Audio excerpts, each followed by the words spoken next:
우리가 신앙생활을 하면서 어떻게 살아야 하는지 사실은 잘 모를 때가 많거든. 예를 들면 우리가 싸우다가 화를 낼 때가 있잖아. 그런데 자기는 화를 내지 말라고. 어떻게 해야 하는 건지. 화를 어떻게 안 내느냐? 그러니까 무작정 안 낼 수는 없고, 이제 그 상황에서 이제 하나님의 말씀이랑 그리고 성령의 인도함을 받는 거지. 그러니까 그 상황에서 일단은 나의 육신의 욕구와 화를 내고 싶은 나의 육신의 어떤 정욕들, 생각들과, 그리고 무작정 화를 내지 않고 온유함으로 또 이렇게 부드럽고 사랑의 마인드로 대하고자 하는 성령의 소욕이 올라올 거란 말이지, 진정한 그리스도인들. 근데 거기서 이제 내가 선택을 하는 거지. 내 힘으로 안 되니까 주님의 은혜를 그 순간에 이제 구하는 거지. 하나님 앞에 도와달라고. 근데 그런 게 좀 성품적으로 그게 좀 잘 되는 사람이 있고 안 되는 사람이 있잖아. 그렇지. 안 되는 사람들은 사실 그게 어렵거든. 그거는 이제 그런 부분에서 그 사람이 연약한 거고, 각자마다 또 다 연약한 부분이 있는 거고. 그러니까 그것도 다 마찬가지로 결국에는 뭐 약하다고, 그러니까 사람이 내가 이 부분이 약하다고 하나님의 능력이 약하게 임하는 것도 아니고, 그러니까 하나님의 능력은, 하나님의 그 은혜는 그 사람이 연약하든 말든 아무런 그거와 상관없이 그 사람이 진짜 원하고 계속 추구에 들어가느냐, 그렇게 은혜를 구하며 나아가느냐.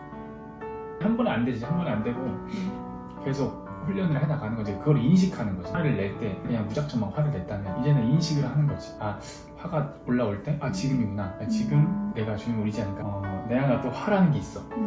기도할 때 그 화가 없어져. 예를 들면 그래서 화가 나는 상황에서 화가 안 나, 이런 게 아니라는 거지. 그런 게 아니고 하나님은 그 상황을 또 주는 거지.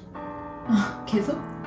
너 화 내고 싶다며 그러면 그 상황을 맞닥뜨리는 거야. 나 저 사람 진짜 용서하고 싶고 사랑하고 싶어요. 내 안에서 갑자기 없던 사람이 확 생겨나서 가자마자 사람 이렇게 생겨나는 게 아니고 그 사람을 계속 만나게 한다거나 계속 부딪히게 하는 거지. 근데 그 상황 속에서 이제 하나님을 의지하면서 내가 훈련이 되어서 가는 거야. 화를 안 내는 것도 좀 화를 꾹꾹 참는 건 아니잖아. 그러니까 참는 게 참는 거로 끝나지 않고, 성령께서 하시고 정말 하나님께서 하신다면 참는 걸로 끝나지 않고, 그 참음이 이제 나중에는 기쁨이 되겠지.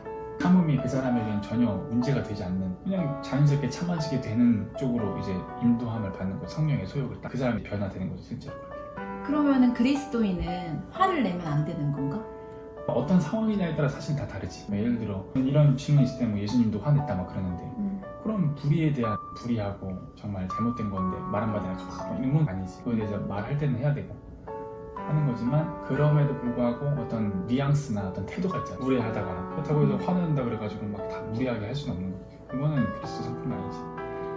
화를 내야 할 때와 안 내야 할 때가 있다? 본인이 아마 양심적으로 제일 잘 알 거라고 나는 생각을 하고, 내 안에 성령이 계신데 이제 일상생활 하다가 무조건 막 똑같이 화내면 그게 어떻게 그리스도인이라고 말할 수 있겠는가. 그리스도인들도 부부 싸움을 하고 그럴 때 사실 화를 내잖아. 그렇지. 서로가. 되지. 그러니까 화를 내고 안 내고 일단 지금 당장 화를 냈냐 안 냈냐 그 문제보다, 부부로 따지자면 그 부부가 방향성이 정말 주님을 닮아가고자 하는 방향성이 있는가 없는가 일단 제일 중요하고, 그러다 보면은 점진적으로 계속 변화가 되겠지. 이해력이 조금 부족했다 그러면은 그 주님을 닮아가면서 이해력이 점점 포용이 될 것이고, 내가 참는 게 좀 부족했다 그럼 참아지는 게 주님 안에서 더 넓어지는 거. 그러면서 이제 서로가 서로를 더 배려하고 사랑하고, 이렇게 나보다 그 사람의 입장에서 생각해주고. 어쩔 때는 저 사람이 왜 그럴까 이해가 안 될 때가 있잖아. 그러면서 화가 날 때가 있거든. 그치.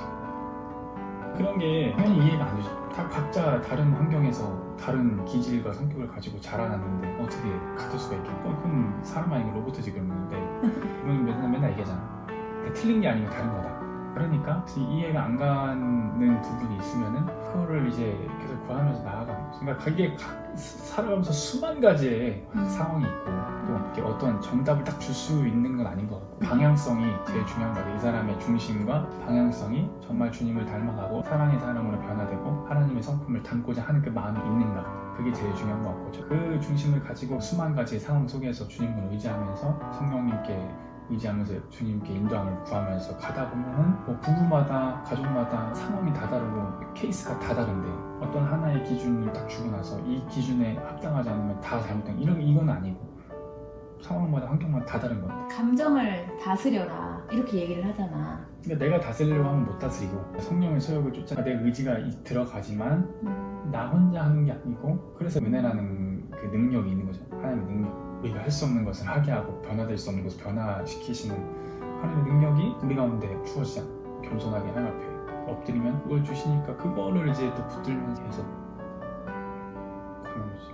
우리가 이렇게 말할 때도 말하기 전에 생각해보고 하는 거지. 그러니까 이 상황에서 뭐라고 말하는가. 해결 방안을 준다면 제일 중요한 건 그 사람의 마음인 것 같고, 어떤 마음? 진짜 그걸 해결하고 싶은 마음이 있는가. 진짜 변화되고자. 변화되고 주님을 닮아가고 사랑하고 싶은 마음이 있는가. 그 말씀대로 순종하고 싶은 마음이 있는가. 그게 제일 중요하고, 그게 없으면 사실 시작조차 할 수가 없는 거야.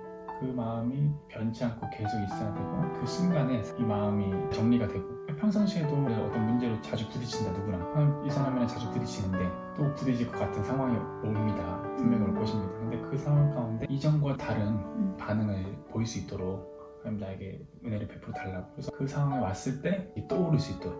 그 이전에 그냥 화를 냈다면 지금은 떠오를 거란 말이지. 아, 이 상황이구나. 그 인식이 될 거란 말이지. 그때 그 목사님이랑도 얘기할 때 이제 목사님이 이제 사모님 되시는 목사님하고 좀 부딪히는 어떤 순간들이 있었는데, 분명히 올 건데 그 상황 가운데 어떻게 됩니까? 내가 주님 더 닮고 그렇게 하게 해주십시오. 그랬더니 그 상황이 딱 왔는데 마음에 또 뭐라고 하시냐면, 너 변화되고 싶다며. 딱 지금 이 상황 아니야? 딱 네가 원하는 상황이잖아. 자, 이제 어떻게 해야 되지? 네가 아니까 해봐라. 그때 주님 의지하면서 이전에는 막 언성이 높아졌는데 지금 언성이 높아지려고 할 때 그게 딱 인식이 되는, 높아지려고 하네. 네, 주님의 은혜를 받으면서 좀 하자. 그러다 보니까 지금은 그 상황이 전혀 이전처럼 힘들지 않고 전혀 언성을 높이지 않게 되는, 그게 변화됐다는 거죠. 전혀 그게 힘들어지지 않는다는 거죠. 그런 식으로 변화되고 성숙해 나가는 게 아닐까. 본인이 선택이지. 아, 싫어요, 저 그냥 화낼 거야. 그럼 그 사람 계속 화내는 거야. 내가 선택하는 거지. 시행착오들 겪어왔잖아, 지금까지. 그러면서 인식이 될 때가 있지. 아, 근데 나 같은 경우는 화를 내고 인식이 되는 거야. 그럼 그 다음에 내가 화를 왜 내고 그랬지? 화를 내면 중간에 인식이 될 거 아니야. 그렇지. 그 뒤에는 어떻게 할 거냐는 거지. 속으로라도 그렇게 기도를 하면서 나아가느냐. 나아가지. 근데 그게 어려워. 이제 그게 훈련인 것 같다는 거지. 아니.